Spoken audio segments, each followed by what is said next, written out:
geval namens de Anna Lindh Foundation. Nou, niemand kent de Anna Lindh Foundation ongeveer in Nederland, dus ik wil graag even iets zeggen over deze organisatie. Het is een soort netwerk met maar liefst 4400 organisaties zijn daar lid van. Europese en Midden-Oosten organisaties in 43 verschillende landen.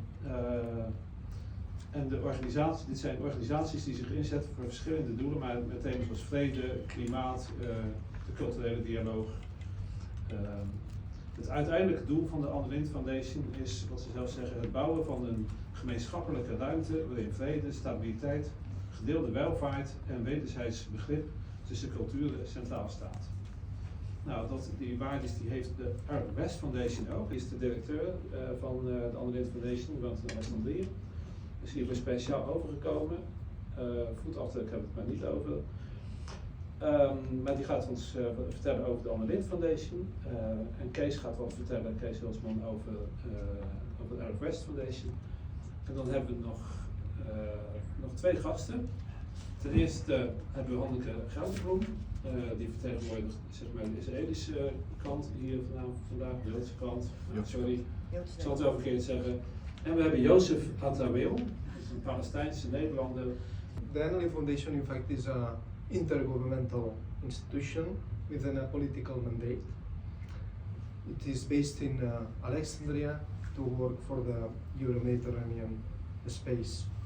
And I like very much to define the Anna Lindh Foundation as a small United Nations, because we have, as United Nations, a multilateral purpose, but in our case is Euromed approach, is in the Euromed region, with a clear purpose, specific purpose, which is to promote as much as possible the dialogue between cultures and civilizations of both shores of the Mediterranean. And now, in 2004, I mean, this is complement this dialogue between cultures and civilizations with to promote inclusive dialogue among our societies. And here, there is another component that makes the difference between, let me say, United Nations and us, Anna Lindh Foundation, which is we have an element that United Nations doesn't have, which is the fact that we have the civil society on board. In fact, the Anna Lindh Foundation is a structure as a network of networks of civil society. And in every single one of the 43 countries that are in the Anna Lindh Foundation, the whole European Union, plus all the Maghreb, Turkey and Balkan countries, our neighbors, our partners, we have in every single country, we have a network of civil society. And in the case of Netherlands, the head of network is Kees, the person who is managing the network. And in Netherlands, if I'm not mistaken, you have 73 members right now. And in all these 43 countries, we have 4,500 members. And this is really the power of the Anna Lindh Foundation. And we have three main, I would say, roles. One is to bridge the gap between institutions, governments, and civil society, and to make, as much as possible to work together. Then, as I said before, to have this Euro-Mediterranean dimension. That means that to work together, both shores, civil society and governments, for the same purpose. And then also we have developed in the last years specific knowledge on supporting grassroots organizations, not only in terms of means, but also in assist them in enhancing their capacities in order to have a greater impact. And now, in the region, it is obvious that the dialogue is a necessity. It is crucial. And as you can imagine, after the 7th of October, the Anna Lindh Foundation, which is an institution to promote dialogue, we had a lot of internal debates in order to see how to tackle this new reality. And the first thing, it could be one of the first decisions that we take after consultations. It could be very simple, but I think it is very important, because we decided to keep going all the programming, to insist on the necessity to have an Anna Lindh Foundation that is working properly, and to reinforce in all our programs all the components related to peace building, conflict resolution and prevention, coexistence, living together, this kind of approaches. And then also we work in a campaign and also a specific program related to misinformation and disinformation, because we identified that one of the problems that we are facing in the region is this polarization that is in the origin of these different messages that very often that are not supported by reality. And then when the conditions allow it, we are very determined, and we are already working in order to promote dialogue, first at the level of Palestinian society itself and the Israeli society itself, because here we have a lot of, as I said before, a lot of polarization, but also when as I'm insisting, when the conditions allow it, to promote cohesion in those societies and to promote as much as possible dialogue in the different with the different parties. So thank you very much. I think it was important to contextualize the event that is going to take place this afternoon. So thank you very much for your attention. Ik als hoofd van het netwerk te doen. Mijn eigen betrokkenheid bij de Anna Lindh Foundation is vanaf het eerste dag in Alexandrië 2005 toen het werd opgericht. En ik heb in Egypte aan dialoog gewerkt tussen moslims en christenen en het onderwerp van misinformatie, wat ook daar een rol speelt. En daar ook een deel van het netwerk uitgemaakt. Dus toen ik terugkwam naar Nederland, naar mijn pensionering in 2022, was dat inderdaad een logische voortgang om in Nederland daarmee verder te gaan. Misinformatie is een heel groot probleem. We hebben dus alle mogelijke situaties van verhoudingen tussen moslims en christenen in Egypte uitgezocht. En wat blijkt, het is altijd veel complexer dan wat je in media over het algemeen gerapporteerd ziet.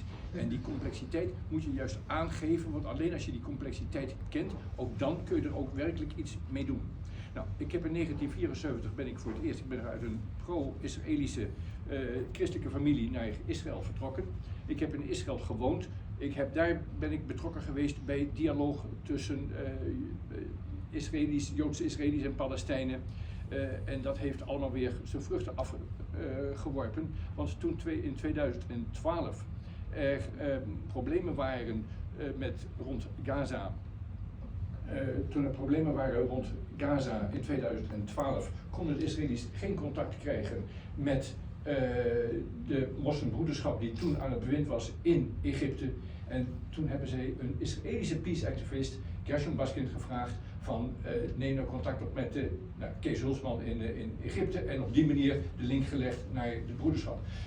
Wat eruit is gekomen, dat is een ander verhaal, want het lag hem wel heel erg moeilijk, maar je hebt bruggenbouwers nodig en dat is wat we hier willen doen als Anna Lindh Foundation, werken aan bruggenbouwers om zoveel mogelijk, Hanneke is daar een voorbeeld van, Yusuf is daar een voorbeeld van, dus bruggenbouwers om waar er spanningen zijn, toch proberen partijen bij elkaar te krijgen en te leren dat het complex is en dat we daar wel rekening mee moeten houden. Nou, het is belangrijk dat het grassroots level is. Op het politieke niveau gebeurt er helaas veel te weinig. Ook in Nederland, want het is niet alleen het Midden-Oosten, het is dus ook hier in Nederland. Het aftreden van staatssecretaris Asjabar is daar een voorbeeld van. Wat er in het kabinet heeft plaatsgevonden, weet ik helemaal niet, maar dat geeft ook niet. Het feit dat zij is opgestapt laat al zien dat er dus ook hier spanningen zijn in de wijze waarop er is gereageerd. Gebruik nog geen grote woorden, maar probeer uit te leggen van hoe complex het is en daarmee juist mensen bij elkaar brengen in plaats van met grote woorden links en rechts en beschuldigingen links en rechts, waar je alleen maar partijen mee uit elkaar drijft. Wat wij dus niet willen als Nederlands netwerk is dat partijen uit elkaar gedreven worden, maar bij elkaar blijven. Vandaar dat vandaag ook juist heel uitdrukkelijk mensen zijn uitgenodigd die pro-Israëlisch zijn en mensen die pro-Palestijns zijn. En met elkaar in gesprek en het gesprek open houden. En op die manier, als er iets gebeurt, ook in de Nederlandse samenleving, dat je elkaar weet te vinden en met elkaar kunt overleggen van hoe kunnen we dat aanpakken. Maar op het moment dat er geen contacten meer zijn, dat het allemaal afzonderlijke bubbels worden, dan zijn de risico's op conflicten veel groter. Dus vandaar het bij elkaar brengen van organisaties in Nederland en van onderop proberen dus een bijdrage te leveren aan de hoogst noodzakelijke dialoog. Dus nog een ding die ik over het Nederlandse netwerk moet vertellen, want we hebben ons nu gericht op de verhoudingen Israël-Palestina en ook de verhoudingen binnen Nederland. Maar de Anna Lindh, het Nederlandse netwerk, is veel breder dan dat. Er zijn ook allerlei andere onderwerpen, klimaat, andere leden die dus andere interesses hebben. En ook daar wordt aandacht aan besteed. Alleen op dit moment, vandaag, is het onderwerp Israël-Palestina. Maar wat wij dus steeds zeggen is, je kunt alleen iets van elkaar begrijpen als je met elkaar blijft praten. Als je overneemt wat de pers over de ander zegt en niet zelf praat, ga je sowieso de verkeerde kant op. Zelf praten en wij hanteren als Vrouwen voor Vrede, want dat is waar namens ik hier sta. Vrouwen voor Vrede, de Mother's Call, vrouwen willen vrede. Vrouwen hebben het niet over een staakt het vuren. Want dat zijn mannen en die hebben het over wapens. Wij willen vrede. Wij willen dat er vredesbesprekingen komen. Op 7 oktober verleden jaar hebben wij als OJSM een gezamenlijke verklaring uitgegeven. En ik haal daar 3 dingen uit. Dat is woede, wanhoop en wraak. Leiden niet tot vrede. En als we zien wat er nu gebeurt, is dat precies de etappes waarin het gegaan is. En we zitten nog steeds in de situatie wraak. En daar moeten we uit. En de enige manier om eruit te komen is weten waar die wraak uit bestaat, maar er zelf niet aan meedoen. En wel je hand uitsteken en met anderen te durven te praten. Ik heb het in al die jaren nog nooit zo moeilijk gehad als op dit moment.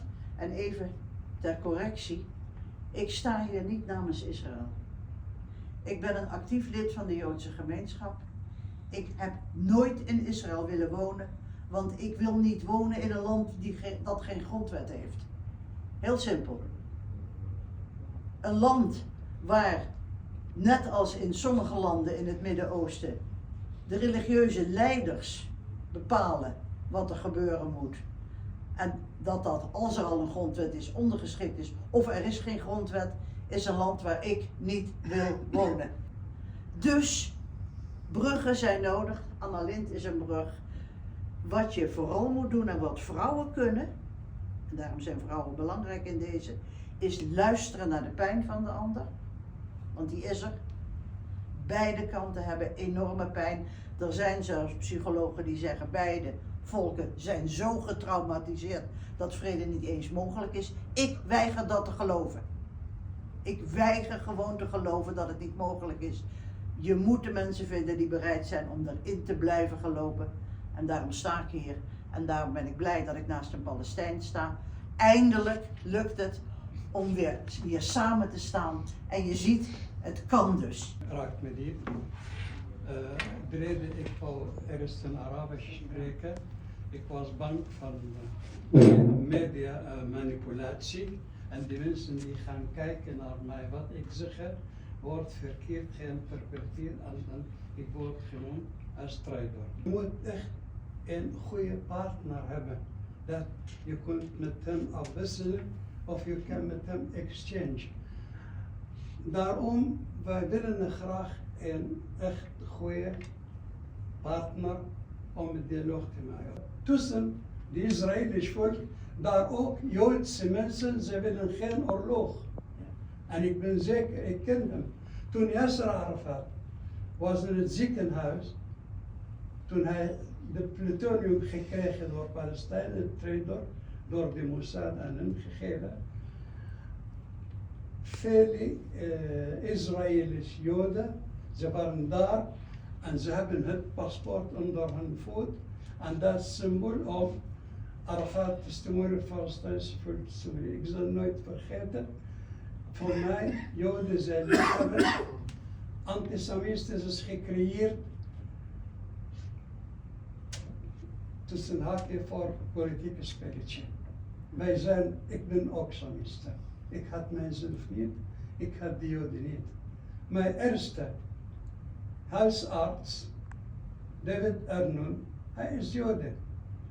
Ik heb altijd last van mijn oren en keel. Ik was jongen van 4 jaar oud voor ik ga naar Engeland. En altijd als ik wil chocolade, mijn vader wil het niet, hij had voor mij chocolade. Dat vandaar, ik creëer liefde.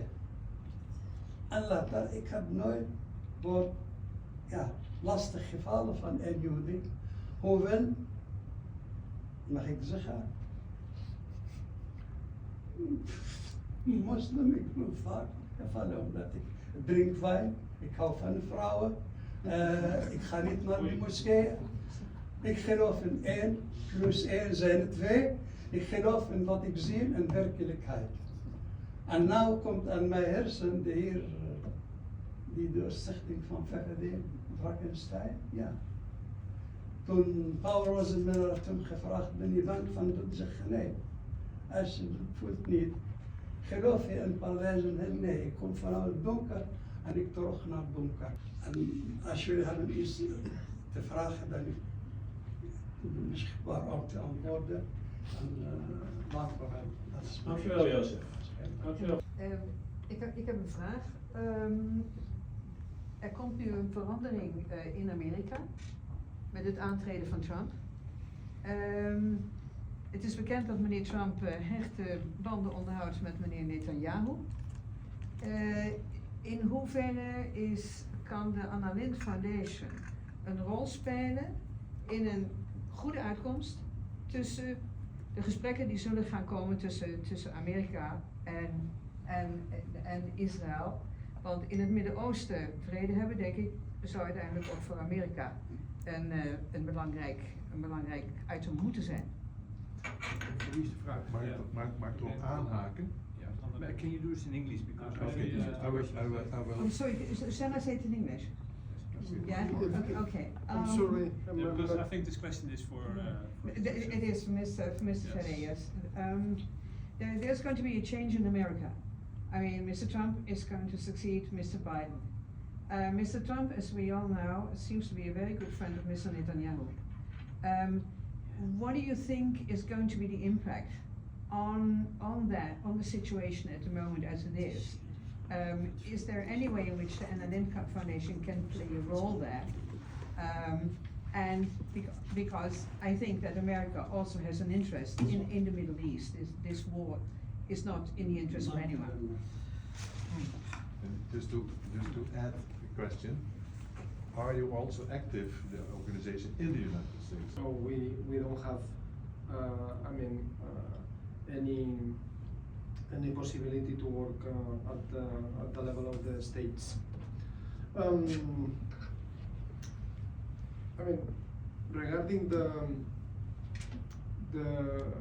new mandate of Donald Trump in the states, I assume that the organizations that are working in a multilateral approach, promoting multilateral approaches, and the institutions that are promoting dialogue, not only between Israel and Palestine, but it will be not the priority of Mr. Trump. That's for sure, and probably we will face additional difficulties because all over the world, and that is happening, the spaces for the development of the action of the civil society is shrinking everywhere.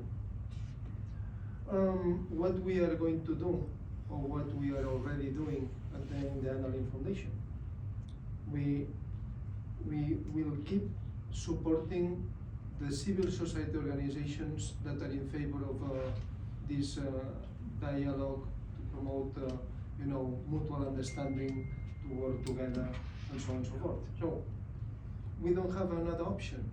We are going to insist to promote what is our mandate, which is to develop as much as possible the relation between both shores of the Mediterranean, and as I said, to try to develop and to promote the cohesion among our societies that are the more and more diverse, and also the more and more complex to manage.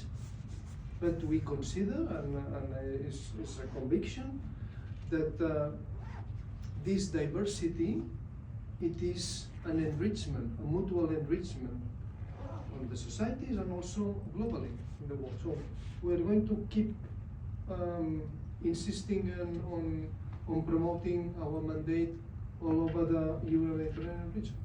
And we don't have any other chance. My answer is slightly different because we are proposing the Dutch members of the Dutch Anna Lindh Foundation network to add a category of friends of the Anna Lindh Foundation network. They cannot be a member because they are not based in the Netherlands. And in that way, with friends of the Anna Lindh Foundation network, we can create links also with American organizations who are also in favor of dialogue and promoting an end to this war. So yes, and there are already connections in the United States with civil society organizations that are interested in the work that we are doing. So from the Dutch network, we're trying to reach out to our American friends as well. And that's not the Trump administration. Yeah. So there's no guarantee that this will work, but we try to do what we can. Thank you. Yes. Yeah. Oh, yeah, Ludovic. Yeah. Yes, I was thinking because now we realize again that it's not the people itself, it's not the conflict itself. People can live together in peace, and every religion, peace is one of the most important things, which is in this Bibles or Quran or whatever. And we see that religion is being misused, so it hasn't had a good part in history that religion is taken into some leaders who use it and abuse it. So we start realizing more and more that again this happens. One of the things we also need to talk about today is what are the positive things we can, which path we can. And so my question is, Resolution 1325, it was in the year 2000 of the Security Council of the United States unanimous agreed to that women should be part of the table because they have this important role to de-escalate, to see the complexity of life. And as a mediator, I know that in big wars like Liberia, Colombia, Ireland, well, a lot of cases when women, human rights victims come to the table, this is, we see it in science, we see it in all these countries, led to peace. So, because there are a lot of things not working, but if this works, and how can we in the Middle East get the women like the grassroots Women Wage Peace, Women of the Sun at the table, and it's already something done by the Anna Lindh to get them in a position they can speak and they can tell their stories of the mother school. You're going to answer? Yeah. Yes. Here, I mean, there is two things, no? One is the religion and the faith component, which is already in our programming. So we have a specific program that is related to this living together approach. And here we also made some work, some seminars, and we mobilized quite a lot of people on the concept of protecting pluralism. And this is related to the European, I mean, we did that in close cooperation with the European External Action Service, which is also a way of taking advantage that we have the governments on board and the EU institutions. So we are influencing the different governments that they have already, I mean, demonstrate the interest on promoting the values and the intercultural dialogue through the creation of the foundation. So we are working on that. Another aspect is gender. Gender is one of our main priorities, and the Anna Lindh Foundation is cross-cutting subject in all our programs. And we have specific programs on empowering youth women, and also in related to challenging inequalities